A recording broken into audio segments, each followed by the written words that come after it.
Hello, everyone. This is Confessions video number 43, part 4. I'm the host of these Confessions videos. My name is Mr. Ozzy Rose. I hope everyone's having a great evening tonight. As for me, no complaints. As you know, we dig back into the archives of my past to do these Confessions videos. This is not going to be any different. And the Lord gives me the vision right before I hit the go button on here. I'm going to talk about my late aunt, who unfortunately passed away some years back, who I loved like a second mother. There was no doubt. Uh, we were living together in Paragould, and at the time I had just gotten diagnosed with severe sleep apnea. I was using a sleep apnea machine, electronic oxygen tank to sleep when I went to sleep, and I had a small air conditioner in my bedroom. And like I said, I didn't hear her screaming for a while. She said she'd been screaming for about 30-40 minutes, but when I did hear her, I unhooked everything. I went running in there, and I found her in the living room floor. I said, "Are you hurt?" And she said, "No, but I can't get up. I need you to help get me up. Get me up and put me in my recliner." And I said, "Well, won't you let me call an ambulance?" And she said, "No, I want you to do this." So I tried the first time, got nowhere. And she weighed 200 pounds, and I weighed 255, I think, at the time. Then the second time, I was able to get her up, and I got her into her recliner. Little did I know at the time, I knew I started suffering bad back pain at the time. Then she did too. And I wound up finding out later, I had 2 broken vertebrae and 2 pinched nerves from lifting her up off the floor. When I lifted her, I had both my arms underneath her arms around her waistline to pull her up. And it caused a couple of broken vertebrae in her back, but it also caused infection in the spine. Now, being said, we didn't know this about either one of us at the time. But she was in pain all night long. Of course, I was too, but I didn't say nothing regarding me. By the next day, she finally let me call an ambulance. Now, we only lived a half a block behind Arkansas Methodist Hospital. Now it's called Baptist Hospital now. But she finally let me the next day, and they took her there. I went, of course, naturally, I went there to see her. They started running tests on her and stuff like that. They found out she had a couple of broken vertebrae. She had infection in the spine. And no doctors at AMMC wanted to touch her back. None from Jonesboro hospitals wanted to either. They wanted her to go to Little Rock. She had insurance. So, but she wanted me to become her power of attorney. And that was something I really wasn't wanting to do. But she said, "You're the only one I trust." I said, "Yeah, but you have your right mind." She goes, "Yeah, but if something happens down the road and I don't, I know you would make the right decisions for me." So, make a long story short, I went to an attorney's office. We got that taken care of. It didn't cost a lot to do that.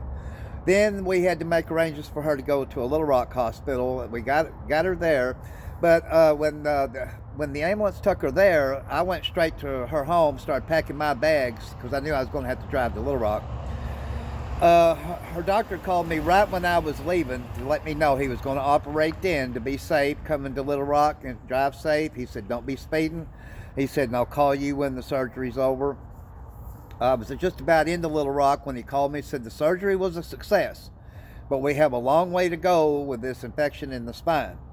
He said, "I got to put her on 2 different strong antibiotics IV. He said, "I'm going to keep her knocked out all night long under the anesthesia. She's going to be in ICU, Mr. Rose."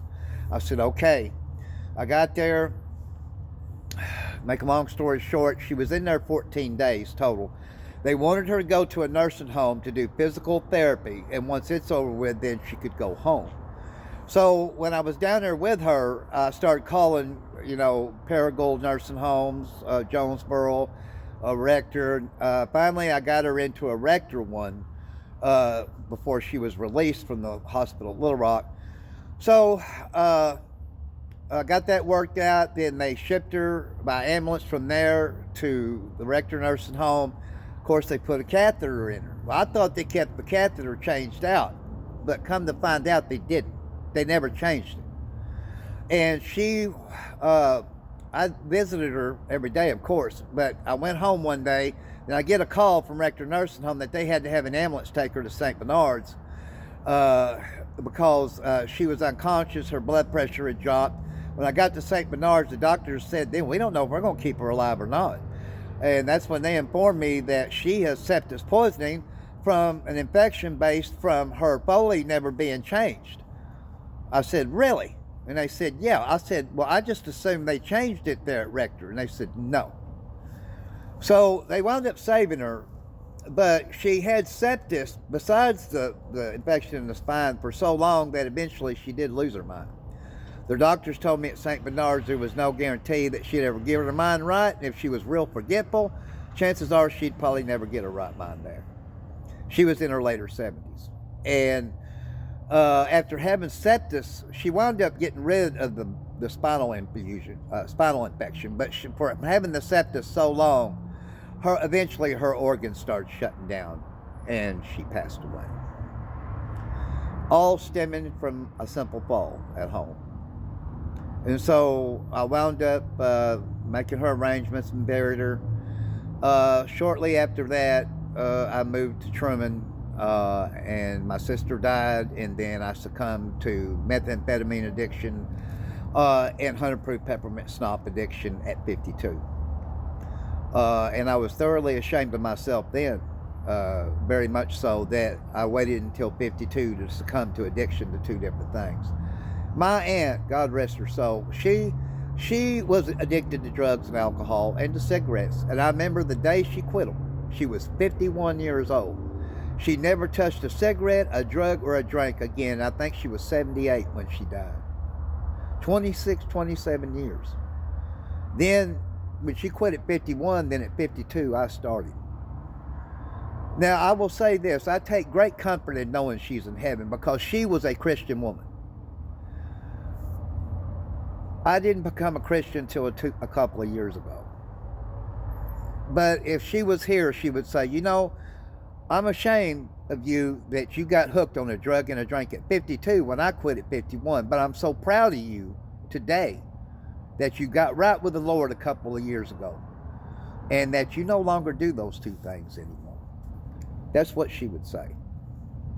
Now, I could have sued Rector Nursing Home, and I could have. There's no guarantee I could have won, don't get me wrong. But that's what I went through with my late wife suing. I swore I would never sue over anybody else's death again. And I kept my word. But even if I would have sued, won, lost, it don't matter. It wouldn't have brought her back. And that's what I knew then. And I just said a prayer and said, forgive me, honey, but I can't do it. I can't sue. Because win, lose, or draw, it wouldn't bring you back. And it wouldn't. I know she would have understood. So when she died, then I moved to Truman. Then shortly when I got there to Truman, my sister died. And then finally, like I said, I succumbed to methamphetamine and 100 proof peppermint snop addiction at 52. Now, that lasted until I was 56. You know, here I am 58. But she would have said, yes, I'm ashamed that you waited so late in life to get hooked on a drug or a drink, but I'm so proud of you that you gave it up and you got right with the Lord. You know, and that's what she would say. I take so much good comfort in knowing that that's where she's at. She's in heaven, and she truly is. And I'm happy that she's there. Of course, I would have loved to have her here on earth for some more years, but it was her time to go. No matter what, it was her time to go. You know, so do I have any hard feelings towards Rector Nursing Home? No. Because you have to be able to forgive. How can I call myself a Christian man if I don't forgive? I forgive. I forgave. I just hadn't forgot about it. You know. But, you know, like I said, it was her time to go, no matter what. That's what I've said about my late wife. That's what I've said about everybody before me. It was still their time to go. You know. Right now, it's currently my time to still go on living on this earth.